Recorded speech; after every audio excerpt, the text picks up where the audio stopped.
Um, I'm going to say this wrong. Quit your job and get another one.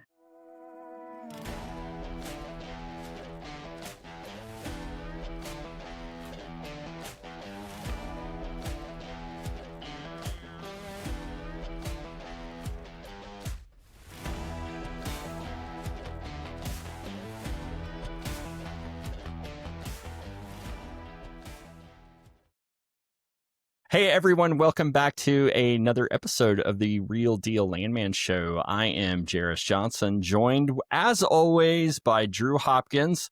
Obviously you can tell one of us is dressed to impress, and I'm not sure what Drew is trying to do. Oh, Jerris, Yeah. the comedy. We got to leave that out of these episodes. So today I am dressed as a businessman. I did do the pink tie for breast cancer awareness. I thought I would bring that into the mix and just keep the awareness up. But yeah, felt like I needed to dress up today. I figured if we were having such an esteemed guest on the show today, I needed to look the part, and I'm glad that you didn't follow suit. I never do. I don't go anywhere with you. I don't dress up. I don't do any of that stuff. In fact, it's good that you only see my top half because the bottom half is even more casual than what this is. I am wearing pants. Thank goodness. To clarify that. That was going to be the next question for sure. Yeah. Speaking of costumes, do you remember back in the day when you used to dress up and do your Aubrey McClendon impressions for the Chesapeake United Way events? I don't want to say it's one of the only things that I'm remembered at Chesapeake for, but whenever I do see people, like we run into people all the time, right, from our past, and that gets brought up more often than not. I remember the Halloween parties. Those we could do an entire show on the Chesapeake Halloween parties. They were fantastic. Got to see the talent of the people that work there, everything from singing to stand-up comedy. The guy that I can't remember his name off the top of my head, he'll kill me, but he did the Napoleon Dynamite dance like to perfection. They were so fun. They were so incredibly fun, and just something like it was a staple that Chesapeake was known about that. And again, we always talk about gratitude and being thankful for things. And I was very thankful to be asked to kind of be a part and lead that along with my other comedy duo that I love so much, Patrick Crane. Patrick, you're not listening, but if you were the yin to my yang. He was fantastic. He and I would write those shows together, and he was a hilarious straight man. Good guy. Good dude. That's right. Yeah. It's a good time. So we have wrapped up our travel trifecta. Quick recap. Right. We were in Boston. Miami. Miami, we just kind of met up. We didn't record anything in Miami. We were supposed to, and then you never showed up. And then I decided to go to the beach. To not. That's okay. But we did Boston, and then most recently, we were here in Oklahoma City together, not at our Real Deal Landman studio, but downtown Oklahoma City for the biggest audience that we've done live in front of, to disappoint live, of about 250 people. It was pretty cool. And everything worked, which was amazing. And oh my gosh, anybody listening, I want you to know, Jerris and I are so incredibly tech advanced, and the fact that these shows even make it to air is pretty amazing. But to do a live show in front of people and to be on a timeline, very thankful for Jerris for everything that he knows how to do, and very thankful to our guest Artie Amin, who was on with us. He was fantastic. He was very owner relations focused at an owner relations convention. The NARO convention is just a huge owner relation get together, and people that are kind of learning about royalties and being able to work alongside the companies and get the best results from, their connections with each other. And so it was a really fun time to be able to talk about all of that and the experience that we all have. And I really enjoyed it. I thought it was a blast. Yeah. For the folks that haven't listened to those last 3 episodes, all of them are really good. Quick recap. In Boston, we had Larry Kosho on. By the way, I saw Larry. He attended the OCAPL meeting where I was presenting, and he was there. He was walking around. Doing well. Seems to be doing great. Fantastic. Still in recovery, but he's getting better every day. Heck yeah.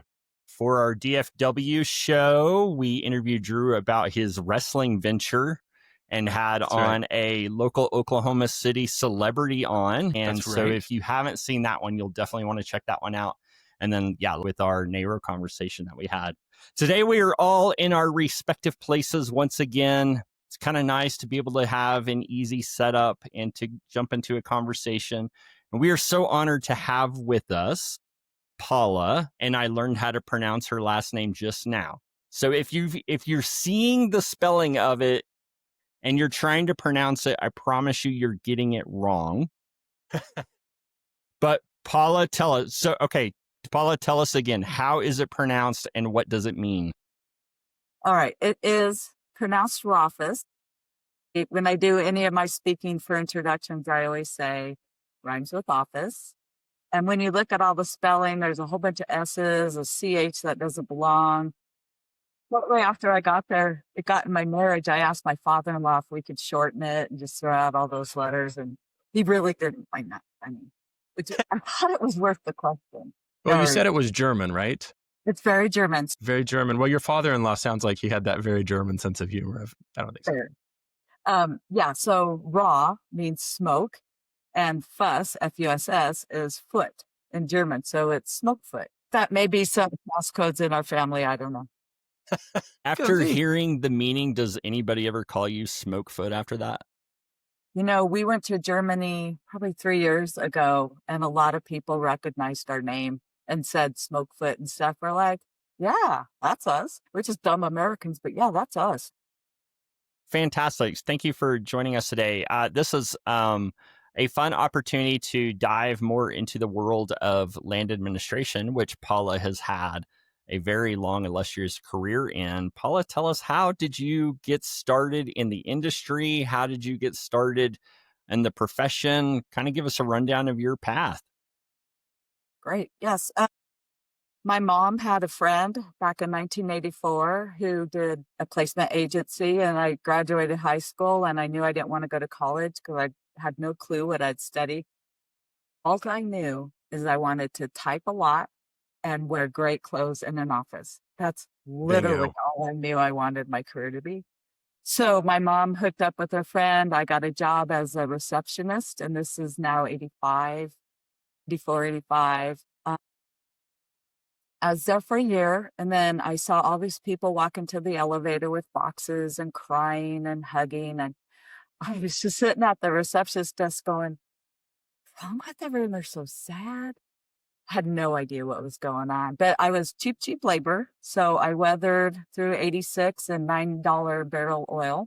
Then I grew through the ranks, and I did go back. I went to night school and got my degree in 3 years' time and worked a 40-hour work week. So I was really proud of that accomplishment. I solely did that for me. And then kind of started to grow. I became a land secretary. Then I became a lease analyst. Then I became a land coordinator. And then after that, I left the industry and I went to work at Oracle. They had a vertical market where they had a partnership with Phillips 66 and Carnegie, the old Carnegie, and they donated Landman to come in and write the software tool. So I was hired to come in and do training and write the documentation to how to use the tool and then train on it. So I was a curriculum writer, if you will. That's awesome. And I did that for 4 years. And then Oracle got out of that vertical market. The tool went down to Torch Energy down through Texas, became what was called Novastar. And then it came full circle all the way back up to P2. And it's still with P2 now. No kidding. Yeah. Wow. Really, really wild. But, when I left oil and gas to go software, I always say that was my new boyfriend. Like, I'm dipped to the old guy. Oil and gas is done. I'm a software girl now. I'm going to do both things. He drives a great car. He's got crap loads of money. I love this. And then he broke up with me. I went wobbling back to the industry, and they'll always take you back. And then after that, I spent probably 12 years with Encana and grew through a lead role, a group leader role, and then became the South Rockies land administration manager. And that journey was really challenging because we had a major class action lawsuit in Colorado to work through and an implementation on the heels of that. That was a heck of a great ride. I really loved it there. And then still at Encana, I went into a landman role. And then I left because I just felt like I needed to grow, stretch my wings. I felt like a lot of the young people were passing me by with their skills and their knowledge. So I went and took a role as a land manager, which was not my skill set. And I told them, I'm like, you don't want me. No, I think you're going to be great here. I'm like, I am not a land manager. I don't have that vision like a landman. I could take care of everything you do, but I'm not that person out doing it. And they're like, no, it's great. I left there and then took another land admin role. And then in 2020, Steptoe and Johnson put out a job that they were looking to hire someone to do business development for them. And their attorneys had this great idea that we help our clients buy and sell, mergers. And then they get this new asset, nobody knows what to do next. So the attorneys were like, well, let's offer a service through the law firm. We'll make it a separate PLLC and we'll just build it up and see where that takes us. And so that was 2020, COVID hit. So I was working at a law firm.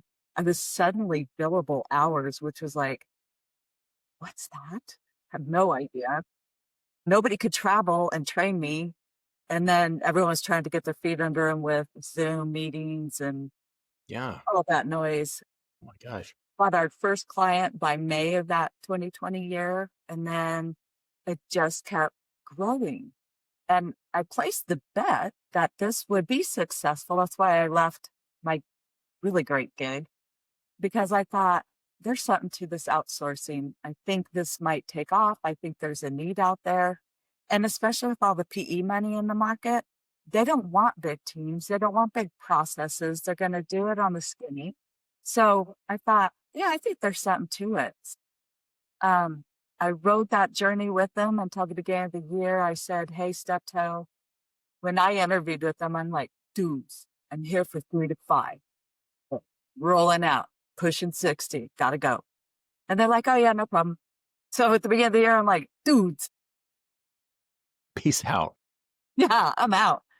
And they said, oh, okay. I said, I'll stick with you through the rest of the year. We'll get my replacement put in place. That took no time because she's amazing.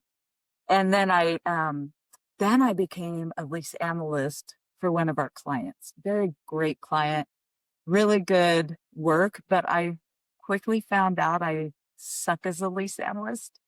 It was my favorite job. It's what took me everywhere in my career, but she's no good. So I popped out of that earlier than the end of the year because I thought I was terrified what I would do to my clients' records. So I'm like, y'all need me to go. Being very honest. I was terrified. So I rolled out October 1st, came down to winter in Arizona where we have a home.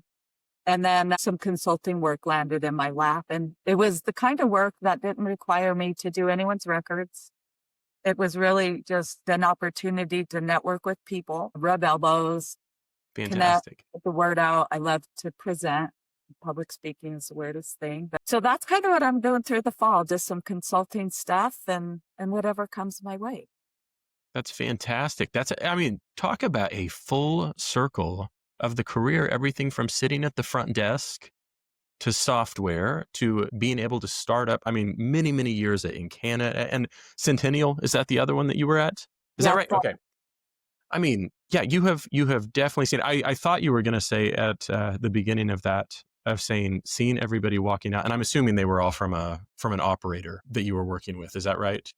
Maybe. I think so. I was so young. I don't even know. I just thought you looking at that and being like, I see an industry where people are getting let go. This is the one. This is it. This is what I want. I want that dread and despair every 8 years or whatever we've seen. That is really quite the story. And whenever you were talking about software, what do you remember as the first software in the oil and gas world that you worked with? My very first one was Excalibur. Was it really? And so after that receptionist job, that was 1.5 years. And then they out, and then who they bought is where I was a land secretary. And I just started picking up the software. Let's just say I flunked in geometry in high school, but I was really good in the programming class. Nice. I got it. So I became a super user and they were on Excalibur. And I would go to those conferences every year, which were really fun. But I'm like, you know what? I could do that public speaking. That should be a goal. I could go work for a software. And that was kind of what drew me to Oracle when that opportunity showed up. Plus, I had just finished my business degree at night. And I was kind of funny when I applied for the job. I was just curious, what's my new knowledge going to get me now? After I spent all that money in college, is it going to help my salary? And it doubled, That's fantastic. doubled. Yeah, back Holy in cow. the late 90s. And it That's was amazing. that whole IT space at the time. It was just such a cool journey and so far ahead of oil and gas. When I came back to oil and gas, I was like, you guys aren't using net meeting? That was our big tool we used, and you're not using this. And I was like, oh, it's kind of a bummer.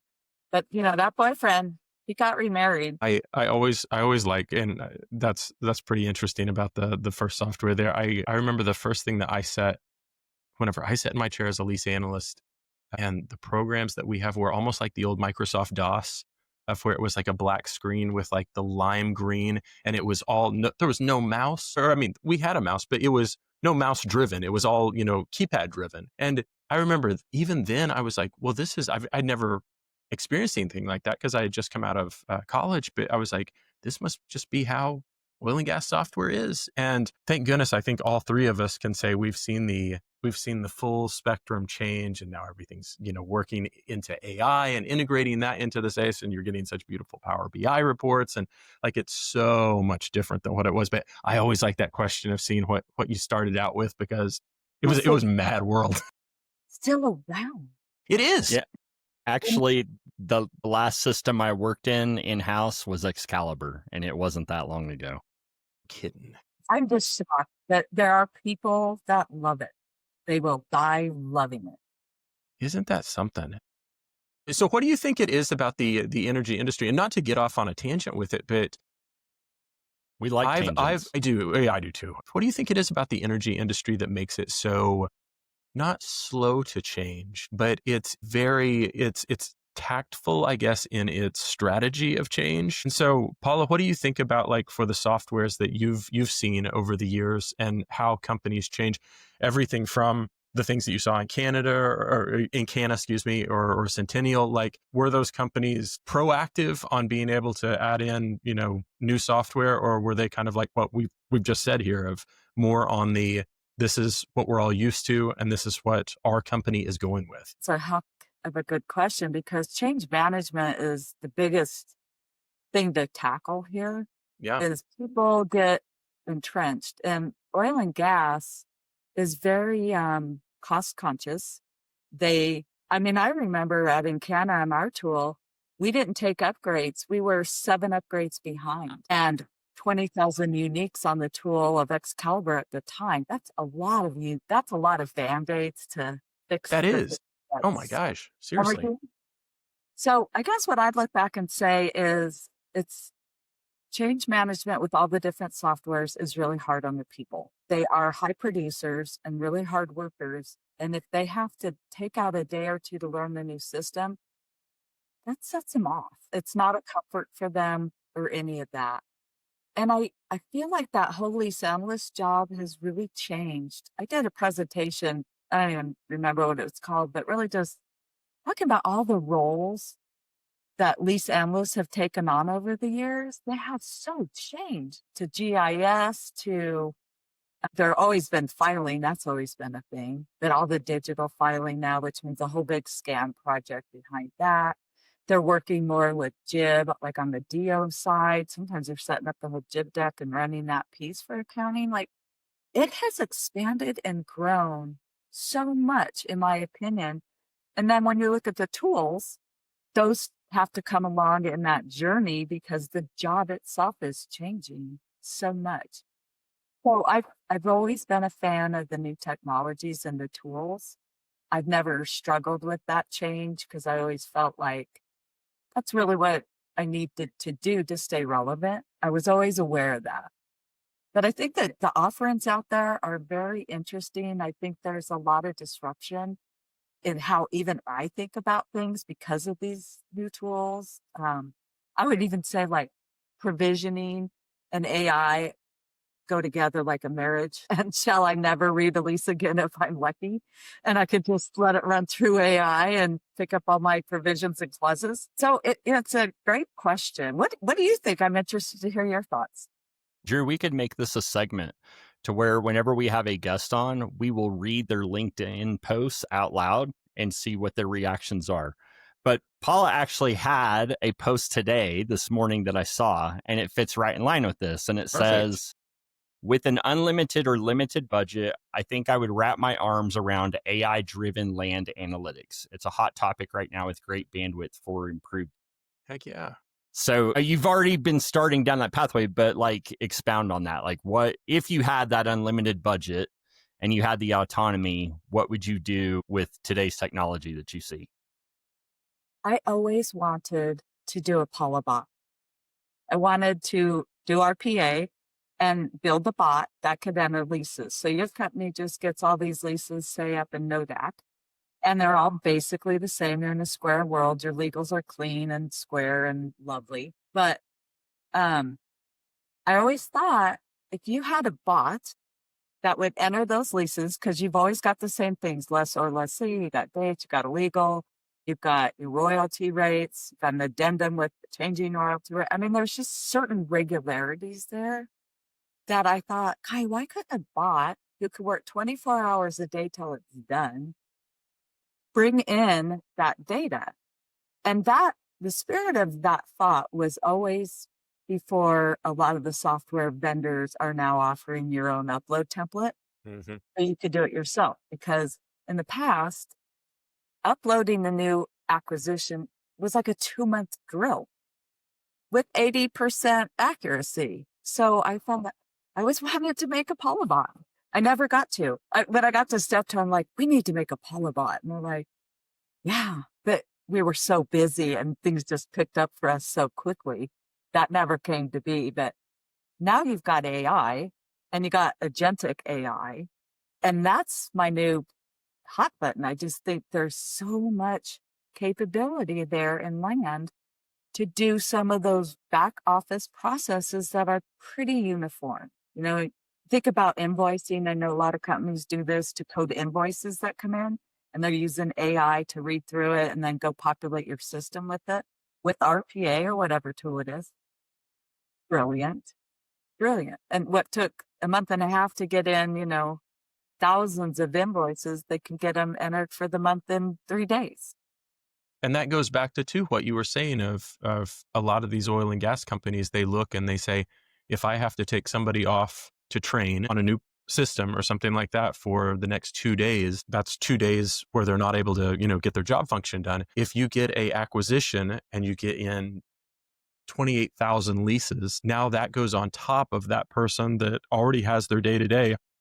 And so now you have to figure out a way of how are we going to inload all this. And just like, I mean, exactly like what you said, it's 6-month process of getting in all the new stuff, keeping your day-to-day managing, and you can outsource and you can do all this. But yeah, we really have seen a change of, there's going to be some cool programs that are going to be coming out pretty soon that, I mean, there's, Jerris, you'd say there's things out already that are able to put things in and to be able to really help those teams out. Yeah. It's so cool. We're doing that. I mean, our Roland app can take, and you can customize it for whatever provisions you want and how you want them defined and how you want them formatted. I personally am still a believer of the human in the loop process, to where there still needs to be some validation.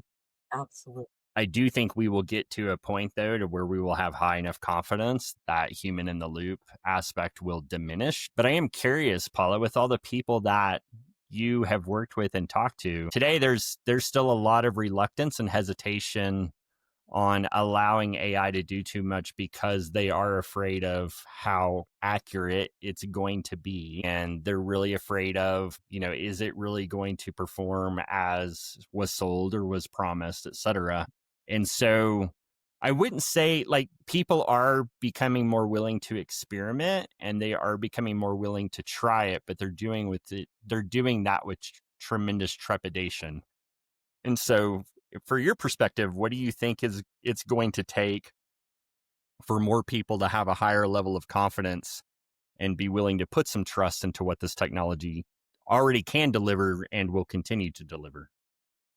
That's a good question. A couple things. I think people don't want to adopt it because it's the what's in it for me. I don't want to lose my job. And if I get this whole thing inboarded in my company, I'm just going to be outsourced and no good anymore. And I think that has to go away because, Jerris, that's a great point, is there has to be oversight. And you can't throw it through AI, cross your fingers, and then get a terrible outcome and wonder why. Think there's a collaborative aspect to that, which is, yes, use those tools. Maybe it's a workflow tool, maybe it's provisioning your leases, maybe it's a bot, whatever. But then you high grade your analysts to have that oversight. In my experience, if you took a report and dumped it into Excel, most senior and even mid-level, not so much the junior level, they'll look at data on a spreadsheet and go, well, that expiration date's in the past, and you're telling me it's still in its term with a paid up status. Well, that's just wrong. So that oversight and that human aspect to go in and check that data and look at it and sniff out, that jumps out so often in a spreadsheet, I think. When you've dumped it all in and you're looking at it, it just jumps out and then you're like, yeah, that's wrong. And so you go back. So I absolutely believe there's the component of the human, the oversight and the checking, the QC. But where you have then problems, your skilled analysts are working the problem, not the underlying easy clerical stuff, if you will. First of all, lease analysts will never like you if you call them a clerk. So I fully got. But those real easy setups, but they're really going to work on the puzzle. That's something that's not working out or that requires more research or stuff. The second thing there, I think that people are going to want, because I know Paula wants it, is help with writing the prompts. I think that language of just asking the right question to get the right information back, I think is a giant hill. So I use ChatGPT to help me design my front yard. We're up in the mountains by Glenwood Springs in Colorado, and we have really a rough ram land kind of front yard. And so I took a picture because next year my goal is landscaping. So I took a picture and I put it through ChatGPT and I'm like, design me a cool front yard that's rustic in the mountains, has a sidewalk, maybe some flowers, blah, blah, blah. And it came back. And I'm like, okay, that's kind of cool. Thankfully, it didn't come back as an English rose garden, but I still had to go back and go, yeah, we're close, but that's not it. So I think the prompting for people and frankly, nobody's got time to learn the prompting. And they get frustrated after 5 tries. I write it, I get this back. Nope, that's not right. I rewrite it, I get this back. Close, but not yet. Well, by the time you hit the 5th prompt to get it right, you got to get back to your job. And so I think that the prompting is going to be really key for adoption and getting people up to speed. That'll be a really big thing. I'd agree. I definitely agree with that. It's made such incredible progress over the last few years. Like I remember the first time somebody told me, hey, you need to check this ChatGPT system out. And like you didn't know what, kind of like the very first time you saw Google, like, what do I even put into it? What do I ask it?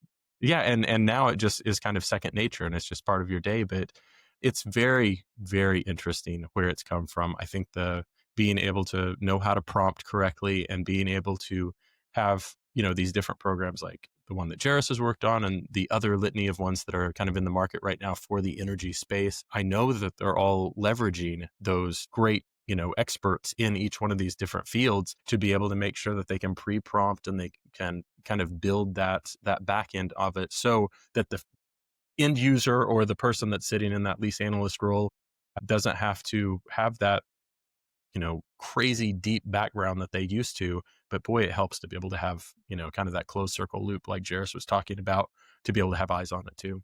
Well, I would say, Jerris, I sat in one of your presentations. I can't remember what conference it was. And you had everyone get off their phone and you walked us through online chat and helped us write a prompt to get something back. I swear to you, that was the very first time I ever did it. And I thought, so that's it. That took the mystic out of it. Because Yeah. I sat there one time with you and did it, and you did it with a big room of people. So that's why I think that prompting thing and helping people just get started. Once they get started and they could see a practical application maybe outside of their work, then maybe they'll have courage to bring it inside their work. Yeah, I've actually, since I did that exercise, I've learned some things over the last couple of weeks that I've been sharing with people. And I've known for a while that AI was great at helping AI prompt, if that makes sense. But I discovered a phrase that can be used that can do so much of that heavy lifting for you. And so what I've begun teaching people is that start off with generate a prompt that works well for you today to fill in the blank. And so, like, you could say, generate a prompt that works well for you today to analyze an oil and gas lease. And what you will see is it will then generate paragraphs of what a very meticulous, thoughtful prompt looks like. And then you have the opportunity to look at it and see, is it hitting all the stuff that you want to hit? And if it is, then you say, use it. And then it does it. Interesting. Or if there's something that you want it to do differently, you just say, instead of this provision, do this one, or I need to define this provision this way. But you can use Amazing. that with pretty much anything, and it does 90% or more of that heavy lifting for you. So just tell it, and it, If I understand you, you're saying use AI to write my AI prompt. correct. What? And that seems oddly redundant because you would think it just knows that. But it's a very healthy exercise for both sides, for it to know exactly what you're trying to do and for you to review beforehand how it's going to try to accomplish that makes task. sense. Wow. Very cool. We need to do a whole episode on just tips and tricks of the AI world with Jerris Johnson. I think Yes, that'd work. please do. Yeah, Please. that'd be We'll very... sell tickets to that one. You have a band too. Well, Paula, after like you have rounded a career and you've had so many highlights with it, and looking back at everything that you've done and the different companies that you've worked for, one of the things that you said a little bit earlier was how you would stay relevant, and you were talking about staying relevant. And for a lot of people, and that, I don't know at what point, the midway point past that, where you were becoming a land manager, at what point in that process, whenever you were like, I've got to stay relevant, what were some of the things that you did or that you would suggest to people now to do that are kind of maybe at that same stage in their career? What can they do to stay relevant, stay engaged, and to be able to, I don't want to say, for lack of a better term, like finish strong, go through the rest of their career finishing strong? What would you say to that? I'm going to say this wrong. Quit your job and get another one. I look at resume. I never thought I would be the supervisor that would look at a resume. And if you didn't have any stability there for 10 years, I was like, I completely changed that viewpoint when I learned and realized that when people do leave these companies they've been with, say out of college, their resume does not compete with the resume of somebody who maybe only stayed 5 to 6 years, because they've learned a different way of doing maybe the same thing. Because when you're long term at the company, you really only know that company's way of doing things. That's true. You're excellent at it, no doubt there, but you have nothing else to bring to the table.